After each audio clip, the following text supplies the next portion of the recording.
friends, to another episode of Inspire Careers, Spotlight on Careers, the video podcast series where I interview a variety of guests about important issues on careers and career management that are of interest to today's working professionals.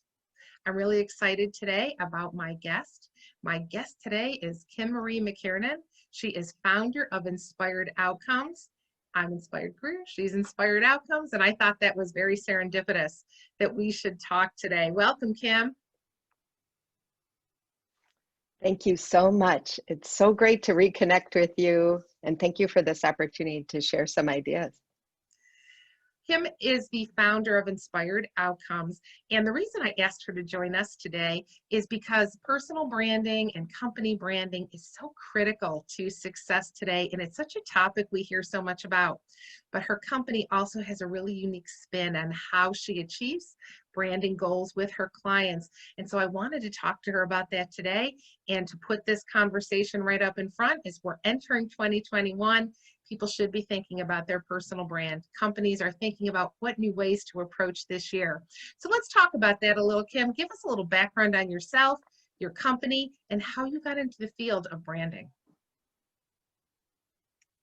Well, first, I just want to say I'm so happy to reconnect. We knew each other a long time ago in high school.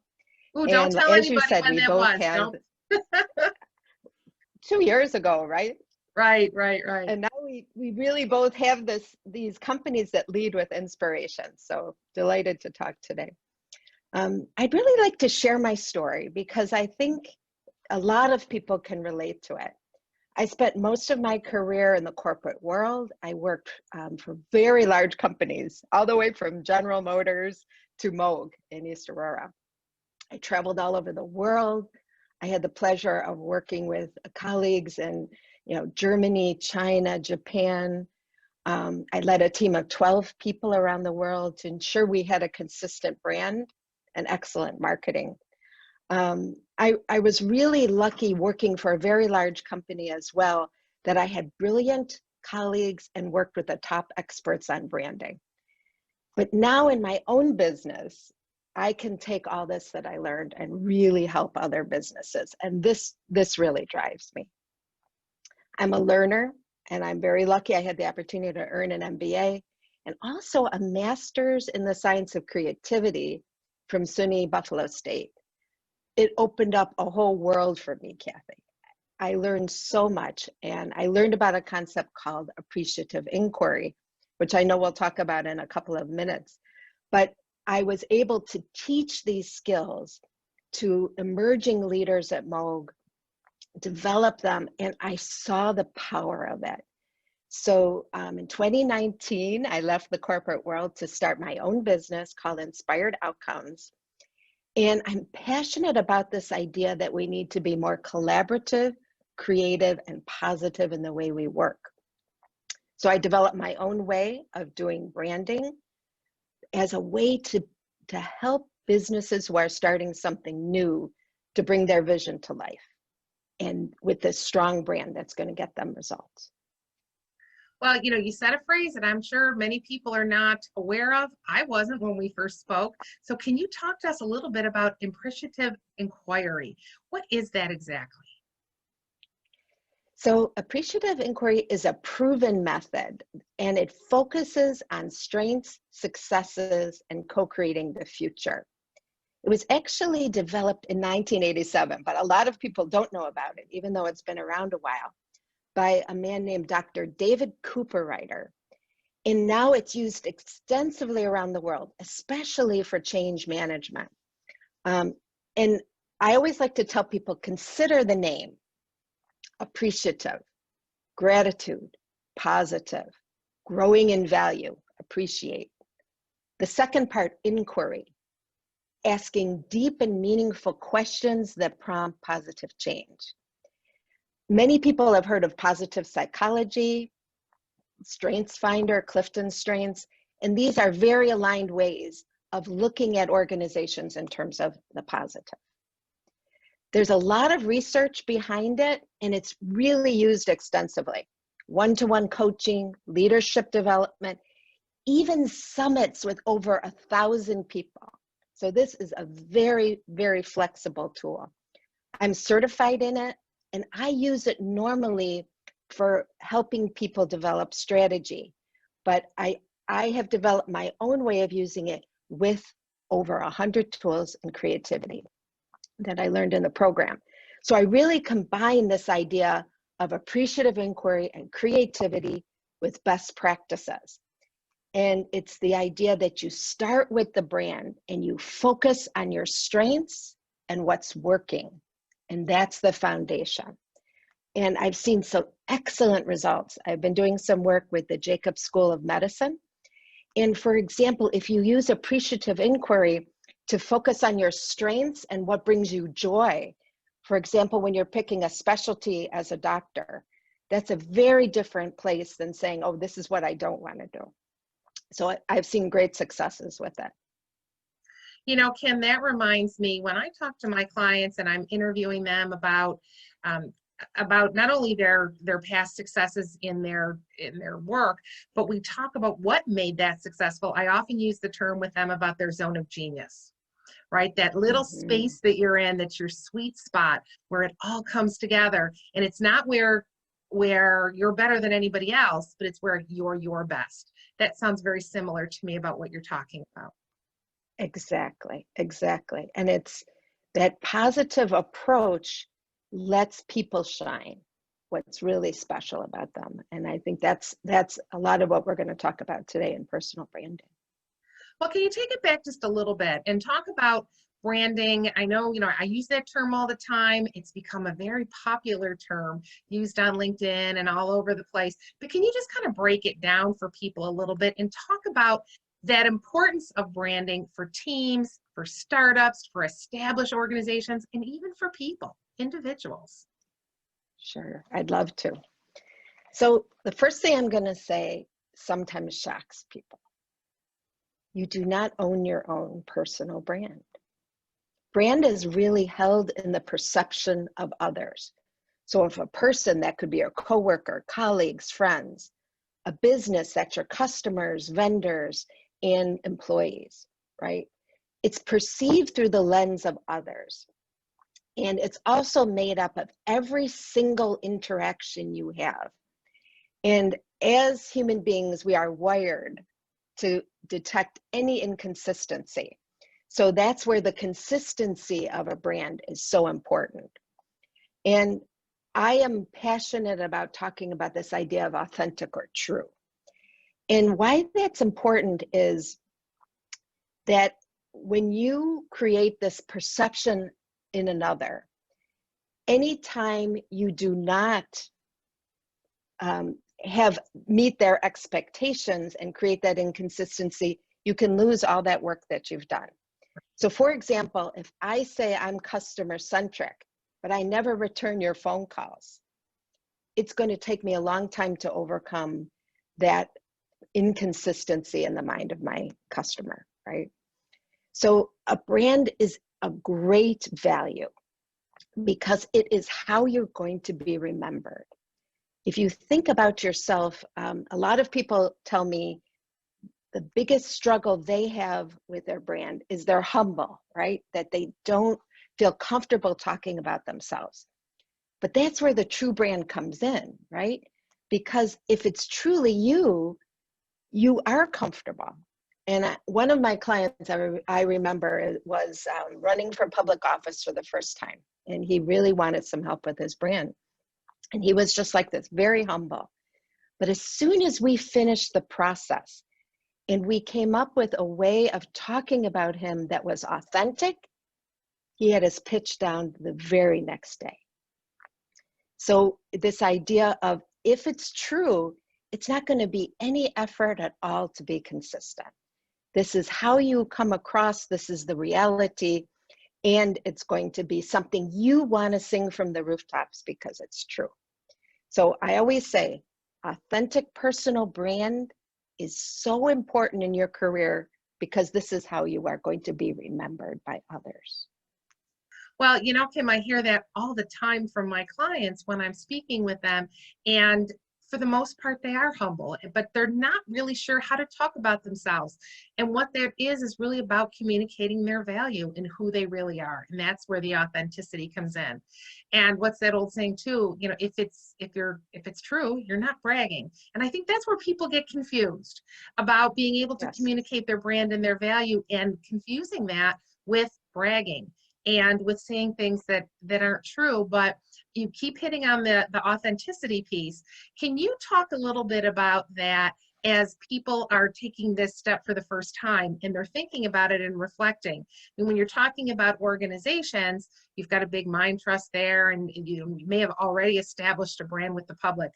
But what if you're an individual or just starting a company? How do you even begin to think about what's authentic about yourself? Sure. I mean, I have a way of helping people and give them some tips for doing this. And the first one I like to do is to spend the time in defining your brand. What really sets you apart? Think about your customer and their point of view. What do they care about? What do they value? Start there. Then write down who you are, what you do, and how you do it through their lens. So there's something so powerful about writing it down and actually documenting it. It's one of the things I always encourage. Yes. The second point I like to make is to share your values and beliefs. There's a trend going on in the world, especially now, where people buy products and services that align with their values, right? So we understand that. Sure. But it's also true for individuals in their life, right? They want to surround themselves with others who also care, who are about something, right? So share your values and beliefs. Don't be afraid to have that purpose-driven life in the way you communicate with others. And the third thing I always say, and you touched on this so well, Kathy, is to understand what others value about you is not so easy. In appreciative inquiry, there's a concept called reflected best self. And it was developed by a great professor out of MIT. I'm happy to share the original article with anyone who's interested. But it's the idea that in times of transition, like when we're changing jobs, ask people their perspective on what they value about you. Luckily, somebody told me to do this when I left my job of 18 years, and it was so helpful in developing my brand. We don't always know isn't everybody good at what we're good at? No, that perspective is so helpful. So ask others what they value about you and write it down meticulously. And this is like gold as you're developing your own personal brand. I think people are afraid sometimes. Again, they're afraid of what that answer might be, but I think it could be so enlightening and it could be exciting because we don't know and we take for granted. And I think sometimes other people take us for granted, not on purpose, but they haven't had a chance to communicate it to us. What a wonderful opportunity to give them the opportunity to share their thoughts on us. I think that's giving in itself, and that would make me feel wonderful to be able to do that if I hadn't thought about it proactively. It really is that collaboration you were talking about earlier. Yes, and when I have people do this, it is so inspirational and so helpful to them. I can remember one of my clients shared with me some of her feedback, and it actually made me cry, Kathy. It was so beautiful, and you could see what a difference she was making. So this is something that's always positive, and people shouldn't be afraid of it. It's a great step to take for them. So not that it's not part of it, but branding is so much more than the colors that you use and the logo, and what type of, whether it's a document, what your font looks like. Those are all important things too, but it really is about getting to the heart of the mission of the organization and certainly the goals of the person. So that's wonderful for us to begin to think about. So Kim, coming back to your business, can you just share with our audience here, where do your clients come from? If somebody was interested in speaking with you, whether you mentioned that you worked with politicians, the Jacobs School of Medicine, individuals, where might they find information about you and how best to reach out to you? Sure. So I always say I work with anybody who's starting something new or refreshing their brand. So I'm delighted to help in any way I can. The best place to get more information is my website, www.inspiredoutcomesnow. So don't forget the word now.com. And there you can reach me also on LinkedIn. Happy to take any in messages in LinkedIn. But there's a form there, and I'm delighted. I really like this idea of relationship and collaboration. So I like to get to know people and help them any way that I can. Kim, where are your clients mostly based? Do you serve people outside of the Buffalo area? That's probably important to people watching this. Yes, all over the country and the world, actually. So I also have some clients in Europe as well. So I'm very comfortable with international settings, and everybody has a personal brand. So they need that help for sure. What do you think is going to be the big trend in branding in 2021 as we're entering the new year? I really think this idea of purpose-driven brands is critical. And I'm seeing it with my clients. They are starting businesses because they're about something and they really are driven. They have a strong why and purpose, and that really drives the right customers to them. Well, I've heard this, and I'm not sure where it originated, so I don't want to misrepresent it, but it always comes back to that statement about know your why. Correct. Exactly. I'm a big fan of Simon Sinek. Okay, that's where it was. I just wasn't sure Yes. exactly who, but know your why. So that's always comes back to that. Yes. Why are you doing what you're doing to begin with? What goals are you trying to achieve? Right. And the why should be part of your brand as well, because that's what's going to drive that ideal customer to want to form that relationship with you. And can we also help people understand that if they're job seekers, their customer essentially are the employers, right? What are they trying to communicate to the people that they want to work for, the companies that they're targeting, network connections that they're trying to make? I mean, we talk about the elevator pitch for people, right? And I know I work with my clients on that when I do career coaching with them, is you only have that first couple of seconds to really be able to communicate what your brand is, why you're there. And it isn't about, well, you know, I just got out of the car and I was doing this earlier today. It's that the very succinct, but very smooth communication about yourself. And I think that's what we're talking about in terms of the personal edge for the job seekers out there. Absolutely. It's so important. I learned this a long time ago that really you can have all the qualifications in the world, but if you can't form a connection with somebody, it's not going to work, right? So that's really what personal brands are so good at doing. All right, then I think that's where we're going to leave it today and gives people a lot to think about. I really hope that we get some questions. And if anyone has questions for Kim about branding, whether you are an organization, whether you're an individual, perhaps you're a startup. And I know that a lot of people are starting new projects and new companies as we've had all this economic upheaval this past year and moving on to the next one. Feel free to drop your comments in the comments section and Kim will answer any questions that you have at all. I'm also going to post her website, Inspired Outcomes Now, so that you can go directly to there. And Kim has offered for you to reach out, connect with her on LinkedIn, and she'll be glad to answer any branding questions that you may have at all. Thank you so much for joining us today, Kim, from Inspired Outcomes. It was a pleasure, and it certainly was a pleasure on a personal note reconnecting with you again. Right. I had a wonderful time. Thank you so much. I'm honored to be included in your podcast. Thank you, Kim. I appreciate that. All right, please drop your comments in here. We will take questions from anybody. If you need anything from us, let us know. And in the meantime, live inspired.